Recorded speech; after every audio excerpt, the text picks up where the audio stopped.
So, hi guys, I have the very lovely Conor Marshall with me of the now cover stars of Conjurer. How are you, man?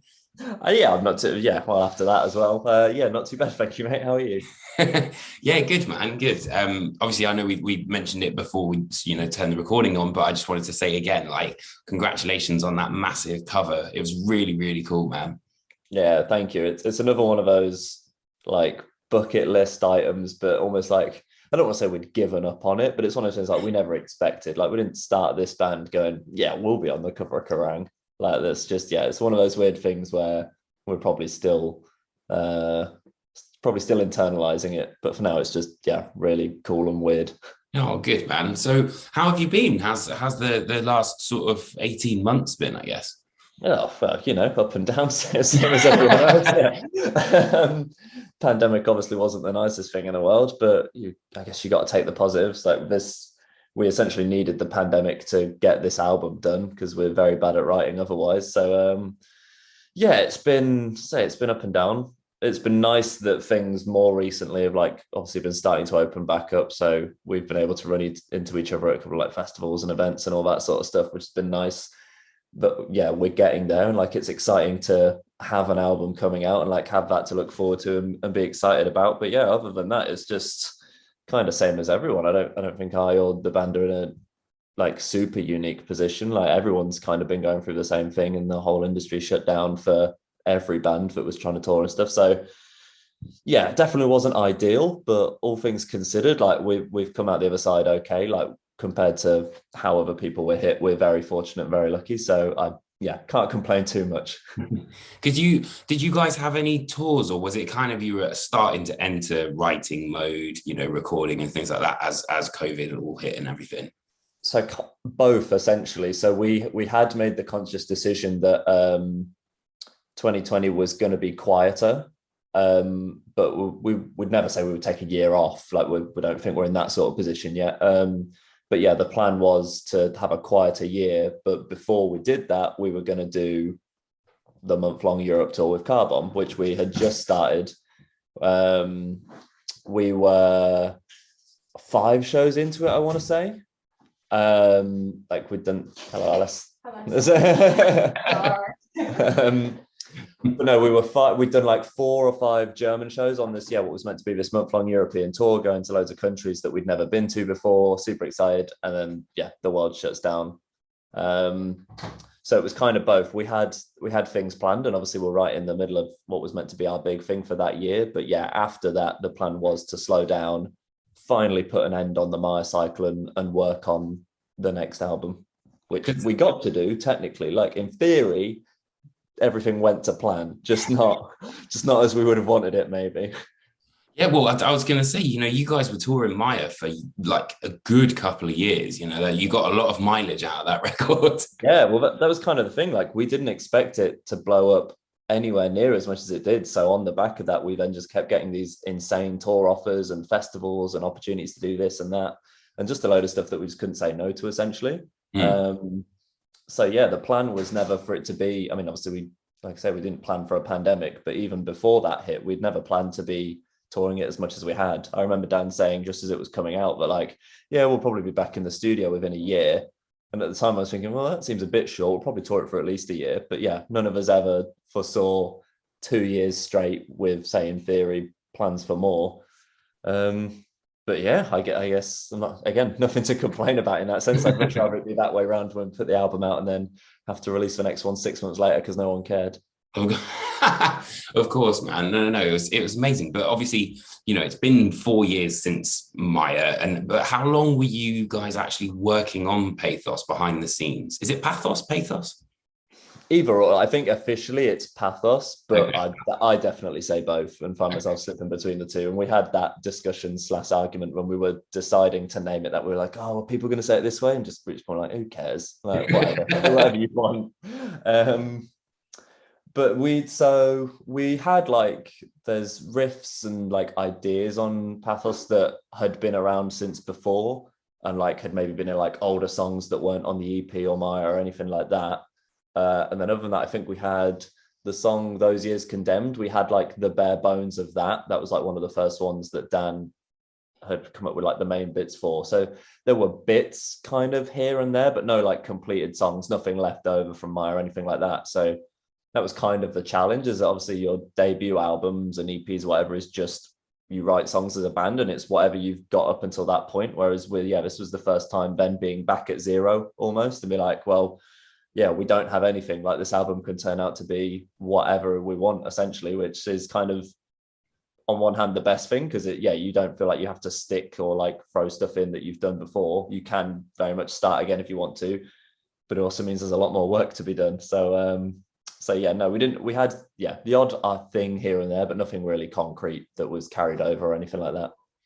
Because it's, I mean, you mentioned, this is like the clean slate and the new album and stuff, but like there's a lot of pressure on you guys. Yes, I think everyone else kind of not puts pressure on us, but thinks there's more pressure than there necessarily was. Like we don't put any pressure on ourselves in that way. Like I wouldn't even say it was pressure, but like the only goals or expectations we had of ourselves for this album was that we didn't want to do a Maya 2. Like we were very conscious about that. It had to be different. Still, obviously it's going to sound like Conjurer and that sort of thing. And we weren't looking to completely change sound or anything like that, but we knew that we wanted to push things further and experiment and try different things. And like we'd picked up all these influences over the last 4 years, and like discovered bands that we liked and things we wanted to try. So that was really the main thing, was that it couldn't be the same. It had to be different and it had to be a step forward. Mm-hmm. But again, that wasn't so much a pressure, just as something like we wanted to make, we were conscious of essentially something we wanted to do. But outside of that, like we don't really feel any pressure like from either fans or like press, or like Nuclear Blast were amazing. They didn't put anything on us. They weren't like, right, we need the album by this date. It was just very much write the album, however it sounds, give it to us when it's done and we'll put it out. And so they've been amazing. So yeah, as a band, not really, like there wasn't too much pressure in that sense, because we just write for the four of us and we'll write until we're happy with it and then we put it out. And if we're not happy with it, we don't put it out essentially. The only slight caveat to that is because for me personally, because I wasn't on Maya, like I joined the band just as they finished recording it, so I've been there the whole time, like done all the promo photos, the touring, all of that. It's never 100% been my thing. And so whilst we were writing it and like before we kind of got the finished thing back, I had that little personal thing of like, oh god, like everybody loves Maya, I hope I didn't want to come along and be like, cool, now here's my songs, and everyone goes like Maya was good though, wasn't it?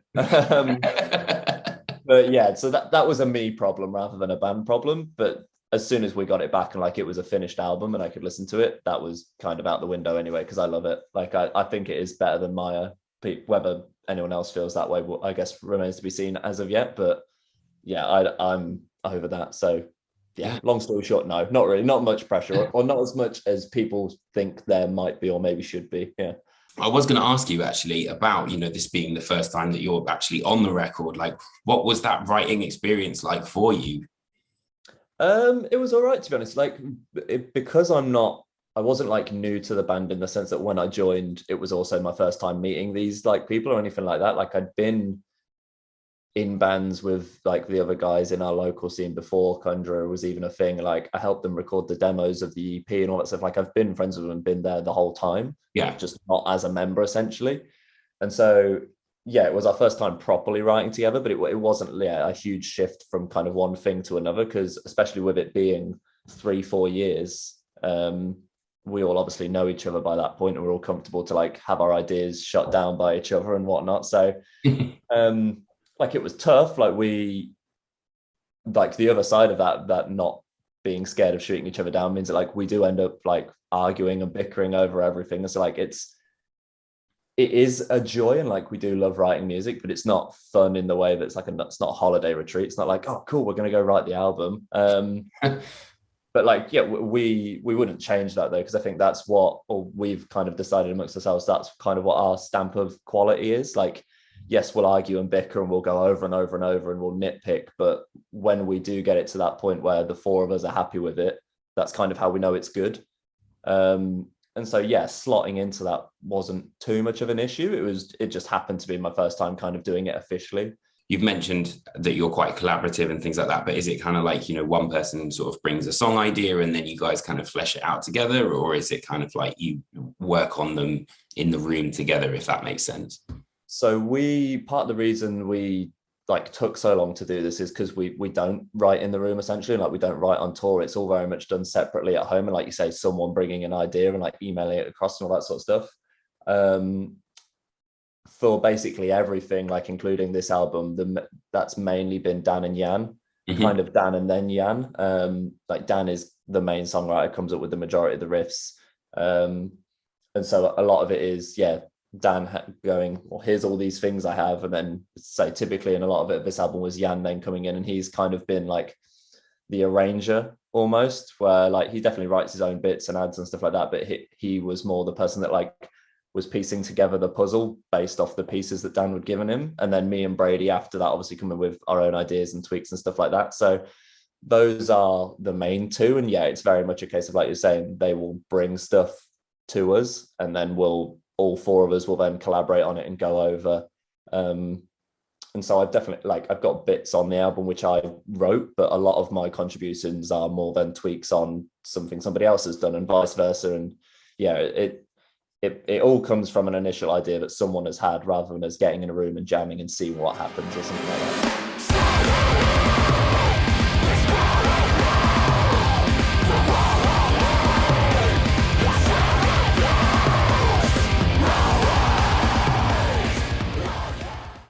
Fair enough. And so I read in that article today that the recording process didn't necessarily sound like it went according to plan. What happened? Oh, well, COVID. The plan initially was, so Will Putney mixed and mastered it and still did an amazing job, but the plan initially was he was meant to do the whole thing, like produce it as well. Oh, right. So just before the pandemic shut us down, sorry.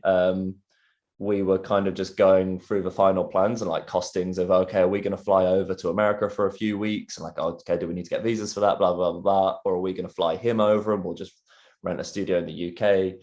And then, we had to completely pivot on that because like that international travel wasn't happening and all that sort of stuff. We ended up having to do a lot of it ourselves, essentially. We managed to get drums and bass done at a proper studio with a guy called Greg Chandler, who plays in the band Esoteric and has his own studio and that sort of thing. And he's a friend.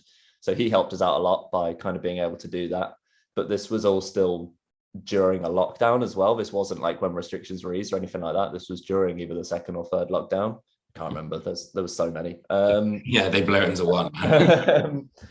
But so that made it like a lot tougher and a lot more stressful of trying to essentially organize it and do it ourselves. Like, I think we did a good job, on one hand, it was nice to like be in our practice space and like using our gear that we know exactly how to use it and how we like it sounding live and all that stuff. And we got our sound engineer who was doing this at the time.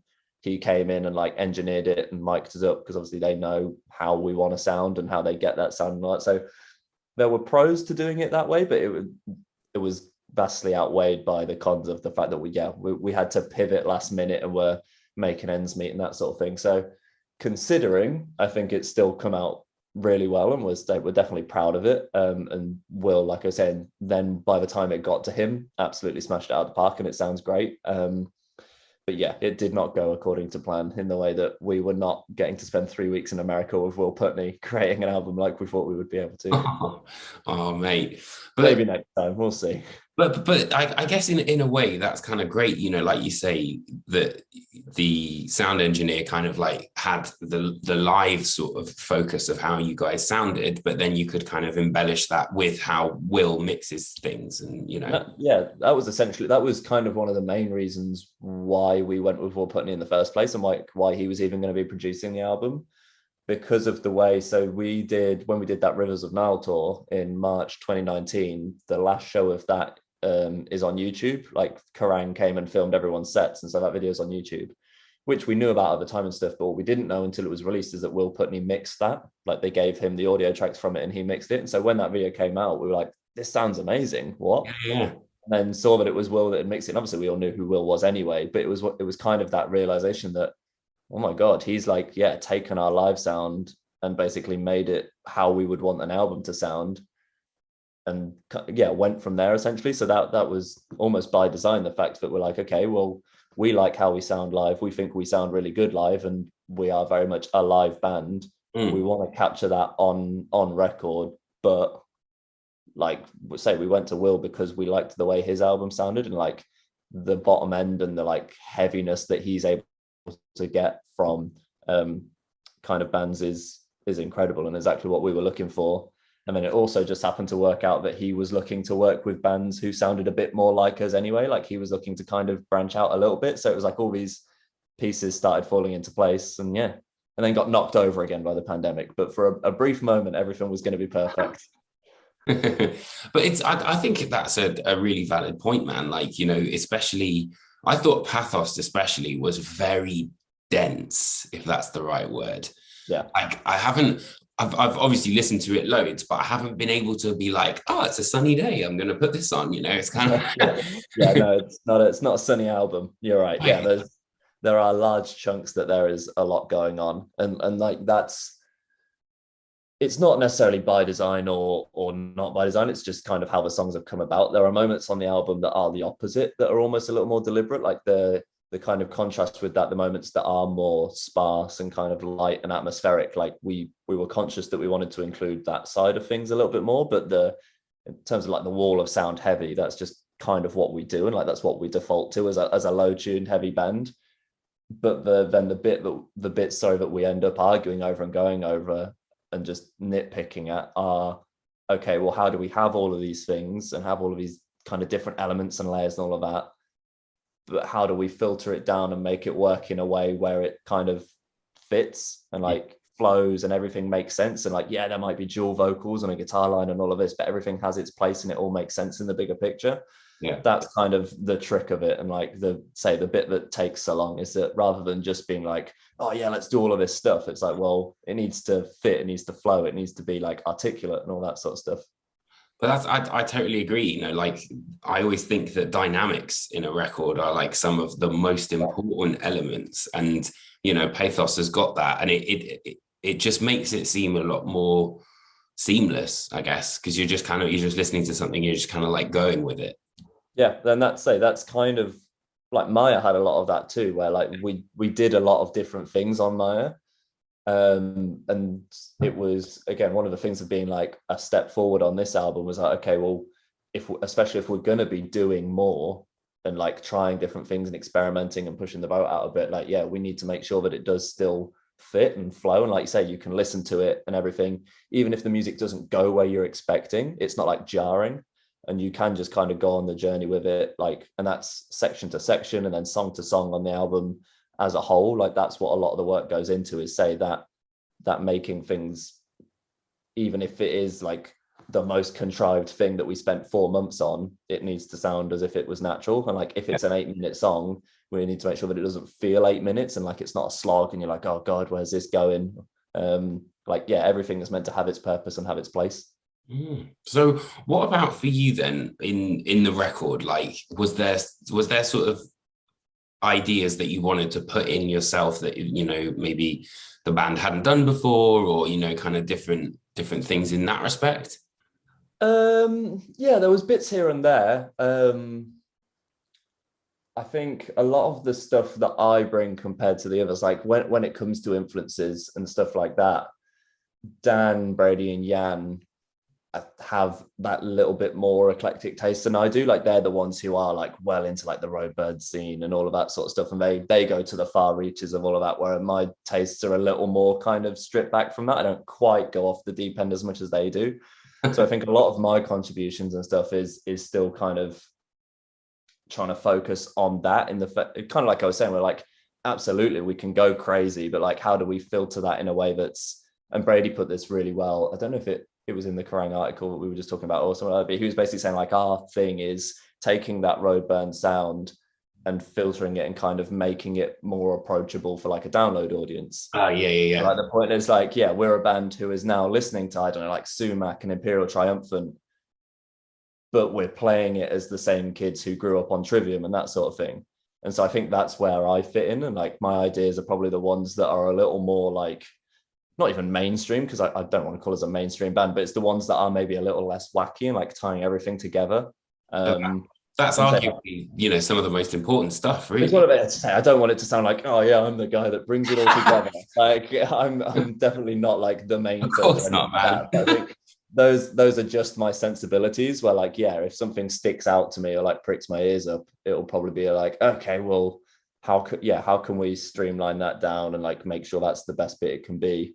So yeah, some of the stuff I contribute is definitely the more simple kind of like just straightforward elements of what we do rather than the crazy stuff. Yeah. All the I'm very much kind of like, an example of that is probably that like the spoken word section on All You Will Remember. Like that Mhm. was something that was brought to the table, and I was probably the last person to be talked round to it in that sense, because I remember just being like, oh, I don't know, like I get the idea, it sounds like it could be cool, but I'm just not, is it a bit too weird? Yeah. Now that's like one of my favorite bits on the album. So yeah, Hey. yeah, that's kind of where I sit, and I'm kind of like, out of the four of us, I'm the normie kid who just wants to play the silly riffs, and then everyone else is out there a bit more. Some of that sort of outlier stuff is hard to get into, though, man. Like lingua ignota, Aransi, Yeah, Zuzu, all this kind of madness. So I totally get you, man. And it's not, you do kind of come round to some bits of it. So it's cool that now, that spoken word section is actually your favorite bit. yeah, this is the thing, right? Like even put me where I am now and what I listen to and like the bands I've been exposed to compared to where I was 4 years ago, 5 years ago when I joined the band. Like that is kind of like completely out there as well. So that's the point. Like it's just a time thing, right? Like I'm sure over time your influences expand one way or another, and we'll all end up listening to different stuff. Yeah, it just so happens that at the moment, like say the lingua ignotas and all that sort of stuff, that is way more Dan and Brady than it is me. But again, that's kind of the thing where, not to overstate my place in all of this, but the idea that then when we come to writing music together, the point Yeah. is that it comes out as something that all four of us like and all four of us is proud of. And then hopefully say, if we've been able to filter all of that down into one cohesive thing that all four of us go, yep, that's sick. Mhm. Hopefully that then means it's good.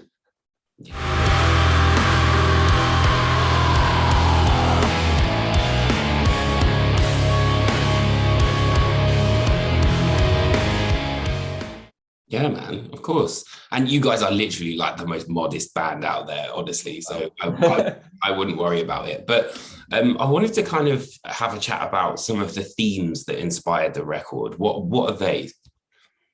Yeah, so a lot of it is kind of, I don't want to say it's where Maya left off, but the in terms of the themes and like the stuff that we find ourselves kind of gravitating to and writing about, are kind of similar in the sense that it's all still very emotional and like mental health kind of perspectives and all that sort of stuff. And even if the topic, or at least the initial seed that sparks the idea, isn't necessarily about that sort of thing, like we're always looking at things from the human perspective and kind of like how these different situations or instances like have an effect on the human mind. Like this album is very much like focused around like empathy and like both ways, like both calling for and like trying to be more empathetic and all that sort of stuff. And that's part of the reason why Pathos as a title ended up working so well, because we'd never heard of that word before. But then when we were trying to find something that fit the album and fit all the different themes that we were writing about, Jan found it, and it's the Greek or ancient Greek word that like suffering comes from, essentially. But it also means like a call for emotion. And so yeah, that's kind of like thematically, it's not a concept album or anything like that, but say all the themes are very much in line with say human emotion and human experience and like anxiety and fear and like mourning and all that sort of stuff. Is kind of, yeah, where we seem to put ourselves at the moment thematically. Yeah, man, absolutely. Well, I remember, was it Download 2019 when we did a chat about mental health and everything like that? Yeah, It's such an important factor in literally everyday life that I think after the last 2 years, it's really kind of come to the surface. So it couldn't yeah, be more timely at the minute. yeah. And that's the thing, like I don't think, maybe we'll realize this more as the years go on, but as far as I'm aware at the moment, like the album isn't pandemic influenced in like the way that we're not writing about the pandemic and like we didn't change what we were doing because of the pandemic. But kind of like you said, like it would probably be silly to think that subconsciously like the isolation and all that sort of stuff that everyone's gone through didn't have some sort of kind of impact on the way that we were when we were writing lyrics, that sort of stuff. Even if it wasn't noticeable, like we've like humanity has essentially all been through the same thing, right? Which is, I don't think it will have done particularly anyone's mental state any better.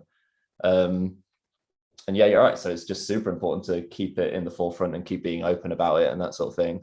And I know that's something that like Dan's been big on as well, is like he wasn't always necessarily a fan of having personal lyrics, but as he's kind of grown up and has started writing these things, he's realized kind of the importance of it for him, as well as how it might be important for other people. It's like this is it. Like you're not making anything up the same way you're not hiding anything. It's like these are just things that happen in life and that everybody goes through. And so like, why wouldn't we talk about it? We just happen to approach it a different way than maybe some other bands do. But say the kind of the importance is still there. So the tracks that you mentioned, are they kind of, you said there's a kind of like a rough concept, but it's not like a concept album, is that right? Right. Yeah. So for example, like It Dwells and Rot are kind of linked as the first two songs on the album, because they both look at like fear and anxiety and all that sort of stuff, but from essentially two perspectives. So It Dwells is very much talking like about fear and anxiety, and kind of the idea is that the feeling, like the emotion is like there's someone in your house all the time. Like there's always someone in the corner of a room there. Even though they might not necessarily be doing anything, like they're not there harming you or anything like that, but there's always somebody there. Like there's always someone at the corner of your eye, and you always have that feeling that's there. And sometimes it might be worse than others and all of that, but say that fear of like anxiety and dread can always just be there. And then Rot kind of takes the other perspective and like kind of turns this fear and dread into like a personality, and it's kind of talking back at the person saying like, yeah, I'm here, and like I'm gonna destroy us from the inside out, essentially. And so those two are kind of linked, but again, not as a concept or anything like that.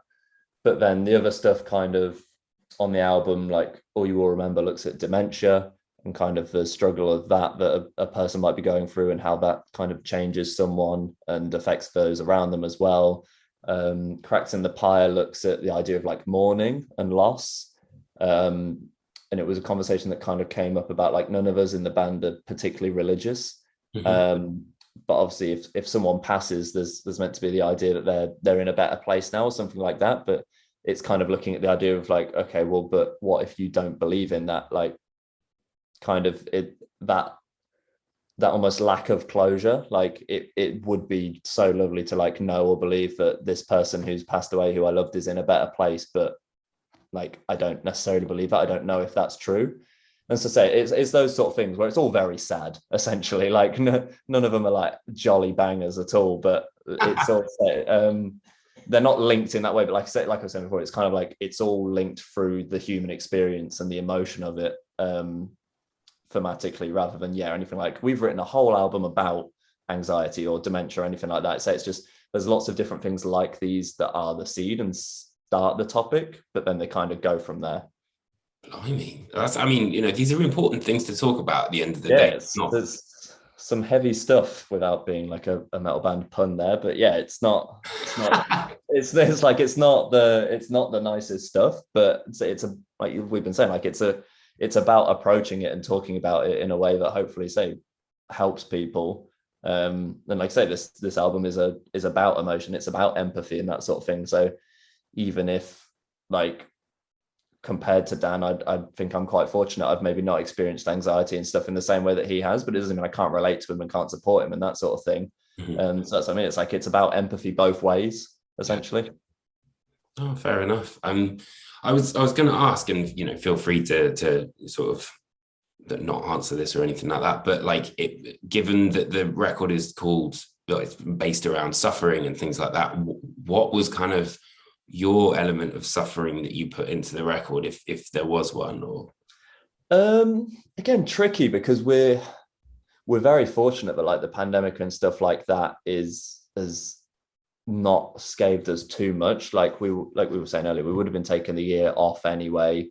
Like touch wood, all our friends and families are all happy, healthy, like no one got it too bad or anything like that. So in terms of like the creation of the album, there wasn't too much external suffering or anything like that. So I definitely don't think I have too much that I suffered through or suffered for or anything like that. Like suffering is probably a very strong way to put it, for at least what my experience was. Yeah. I think, I'm not even sure, I don't want to put words in their mouth either, but like Dan and Jan, or like people who contributed more to the lyrical side of it, would have probably, if we got close to suffering, would have had much more of that experience. Like any experiences I had like that were hardships or anything in that sense was just kind of what we've already talked about, the hardships of collaborating and working on an album with like 4 people who have 4 different opinions. And like, it's obviously a labor of love and it's something that we care about very much, but that's kind of the point, right? You care and you want it to go well. And so if I did put an idea forward that I really believed in and I thought was a really cool riff, and then the guys turned around and said they didn't like it, like that's tough, that hurts, but that's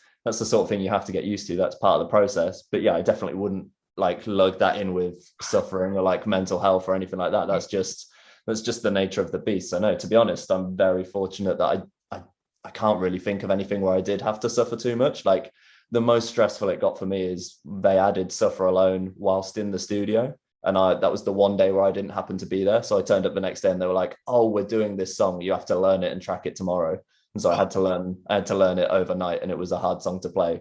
That was like the most stressful it got for me. Like, oh no, I have to learn this song that's going on our album. Like I really don't have too many gripes or anything like that. I'm very fortunate.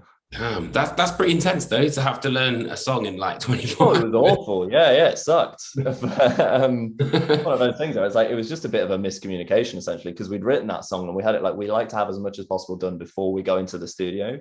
And so we had that song kind of written, but it just kind of got lost in translation. And so I think they were recording drums and Dan was like on his laptop just going over stuff and ended up listening to it and kind of went, oh, it's a shame this didn't make it on. Like we could do with a fast one. Like I really like this song.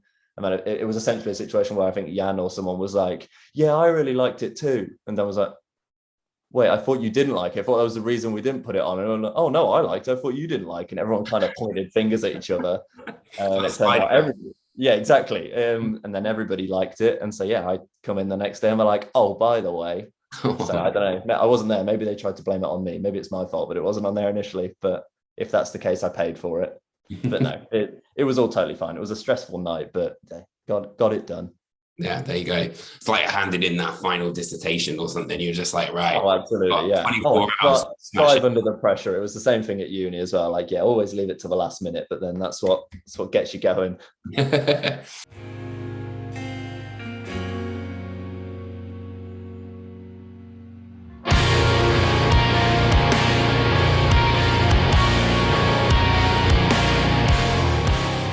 But so I wanted to talk about the absolutely horrifically wonderful artwork that adorns your wall behind you. So what kind of what inspired that? How did you guys come up with the idea? What's the deal? Sure. So we'd had the idea for a painting forever. I want to say even potentially for Maya. But it was just one of those things where like we had these grand ideas and like potentially being like, oh, well, what if we commissioned a painting for every single song on the album or something like that? And like it just never quite worked out that way. Maybe that's an idea we'll revisit in the future. But yeah, the idea for having a painting was something we had before we had any of the music or anything like that. But then it was something that obviously when we start working on the songs and stuff took a little bit of a backseat. But one of the issues we had with Maya is that we essentially didn't know what we were doing. So when we gave the record label the album, they were like, okay, cool, have you got artwork and stuff? And we went, what? Whereas this time we wanted to be very conscious about not doing that again. And like, as much as we were talking about like wanting it to be a step up and a step forward in terms of music, like we wanted that whole experience to be better as well. Like from every little detail to, let's say, artwork, packaging, music videos, promotion, like everything felt like it needed to be that next level for us. And so we that kind of started with the painting and the artwork. And so when it came to like focusing on that again, we all kind of went off to the depths of Instagram and like Google and all that sort of stuff, trying to find things that we thought, because at that point, like we had the songs and stuff, and we had sort of the themes. We're like, okay, what do we think is going to fit and all of that. And so we stumbled across the gentleman who did it. It's a gentleman called Jean-Luc Almond on Instagram, and say the majority of their stuff is all like that. Like typically the oils and stuff might be a bit brighter and all of that, but yeah, the general thing that they do is say the painted canvas with then the really thick like 3D oil stuff on top. And it was one of those things where we put it in and we're all just like, yeah, this is amazing. Like, we love this style. Let's see if they'll do something for us. And he was very accommodating, and he did, and it was amazing. So at that point, we sent him the album and like the demos we had at that point, because I don't think we'd recorded it yet. We were due to go into the studio. So we sent him all the demos we had and like whatever lyrics we had, and like say like the general themes and our inspiration and kind of what we wanted from the piece. But then we're also very keen to be like, but do that as you. Like, we love what you're doing. We don't want to micromanage or anything like that. Mm-hmm. And like, I think we sent him a picture of like someone in that slumped in that pose again, just as like what was meant to be a reference, but then he just ended up kind of doing that and like taking it higher and all of that sort of stuff. And yeah, absolutely smashed it. I think, yeah, kind of saying we sent him the stuff before we were in the studio, but I want to say we got the first version of this back when we were in the studio and when we were recording. And like, we were just blown away straight away. Like, I think Brady got the email and like showed everyone and sent it around to us, and we were all just looking at it and like, that's amazing, that's insane. Because obviously the risk with it being a painting is like, we've had it then photographed for the album, but like in terms of the actual what it is, it's not digital. Like, we can't edit it. Essentially, we couldn't be like, we don't actually like that bit, can you tweak that? It's kind of like what he puts down is there. And so I think the only thing we did change or ask for more of essentially was the oils and stuff like that. That was originally a little more sparse in terms of how it covered the face.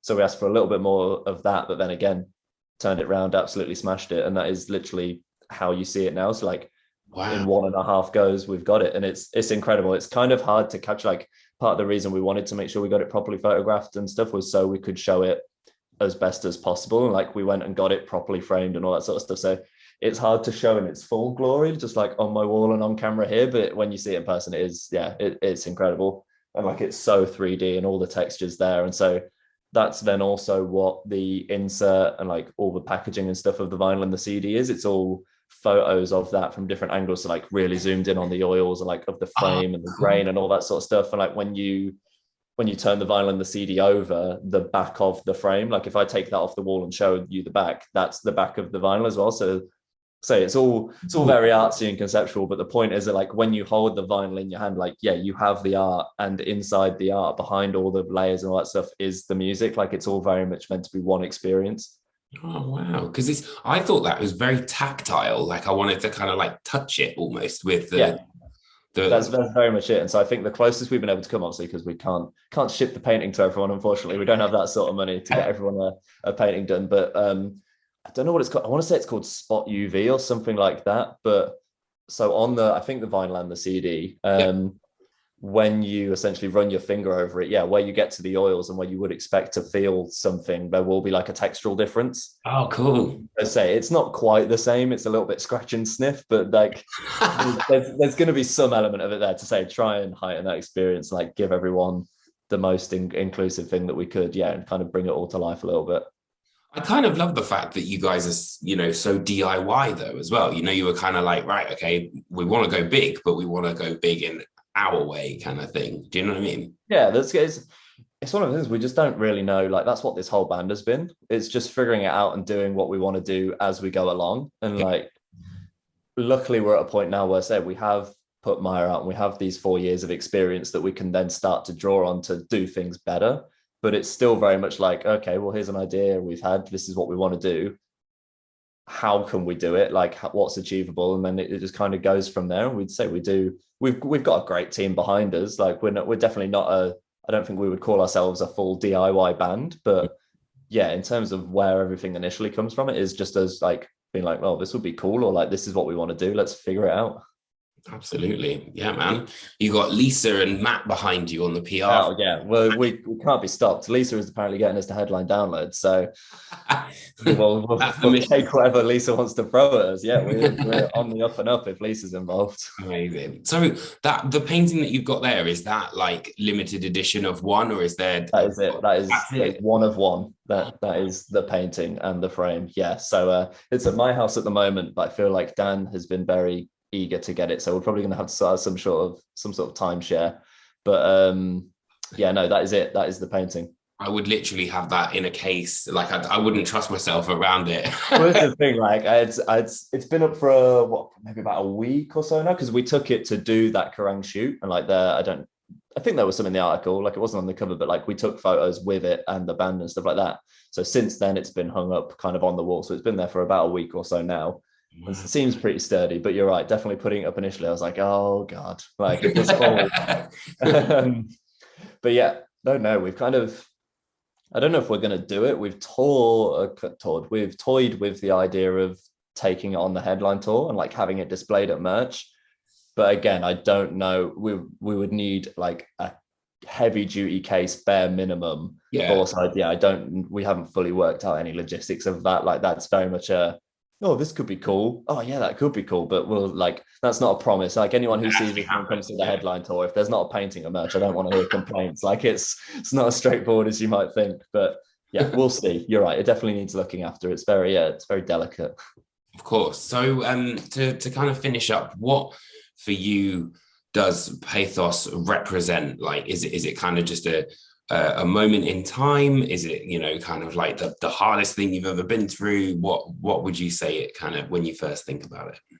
I don't know. It's kind of it's hard to say for definitely. Like at the moment, obviously coming up to release, it feels like a moment in time, and like it feels like that step forward that we wanted it to be. So at the moment, that does kind of feel like where it's ended up and like what it represents. Like we are a band kind of coming into our own, and kind of like you say, like the stuff we started on Maya, we've now taken that step on and like or are starting to fully realize and stuff like that. So yeah, if I had to pick something that it represents, like it just kind of represents us becoming the band that we are, so to speak, and like starting to realize some of those goals. But it's also one of those things where, say, that might change. Like if we had this conversation again in a year's time, and you'd be like, okay, well, you've toured it now, it's been out for a year, what does it represent for you? Like that might be completely different. At the moment, it very much feels like us kind of like planting our flag almost and being like, this is who Conjurer is in 2022. This is what we sound like this is the music we make and what we're proud of and what we enjoy and all of that. And kind of seeing where that gets us almost. Like we'll see, that could be the biggest misfire in the world, or say hopefully I would like it to kind of continue what Maya's done for us and it just afford us even greater opportunities and cool tours and festival slots and all that sort of stuff. But yeah, if I had to try and summarize it into one thing in terms of what it means, it's like, say, it's very much almost like our, like we're here kind of moment, and we'll kind of go from there. Like obviously for me personally, it's hugely significant because it's my first, so I don't know if that plays into it. Like I don't know if, like if you ask that question to any of the other guys, they'd be like, well, no, that's dumb. But at least for me, like that's kind of what it feels like. I'm just proud of it. Like I'm super proud of what we've done and like what we've put together, and I'm just excited for people to hear it at this point. Like we've been through all the emotions of like, yes, we've got it, and then say a year, 18 months passes and it kind of like dips a bit, and then the singles start to come out and we're excited again, and now I'm at the point where I just don't care anymore. Like I want to give it to people. Like I want people to be able to hear it, because I'm proud of it, and I feel like it's a very solid statement of who we are as a band and like what we do essentially. It's also another thing that, you know, music is obviously very personal to the person who's created it, and after you unleash it to the world, it becomes something completely different from what it's intended it. From midnight July 1st, it's not our thing anymore. Like we have no control over kind of what happens, and that's kind of like a good and bad thing, because on one hand, we want it to be out there, we want to get people's reactions, like we hope people love it and all that sort of stuff. But you're right, on the other hand, it is very personal, and it's like, well, it is our album, we spent 2 years making this and that sort of thing. It's like, it is our baby in that sense.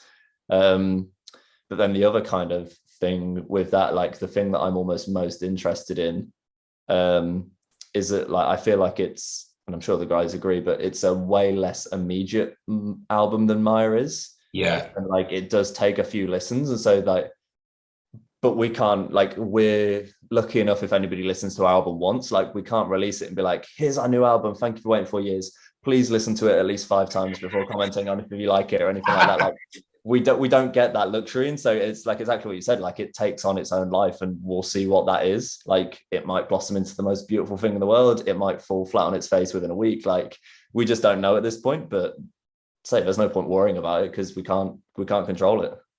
Yeah, man. So yeah, it's been an absolute pleasure to chat to you, Conor. Thank you ever so much, and congratulations on Pathos. Pathos. Well, like I say, either or, right? It doesn't really matter. But yeah, thank you very much, mate. And so thank you for taking the time. And obviously you've been a supporter of us from right at the very start, basically. So yeah, thank you very much. My pleasure, dude.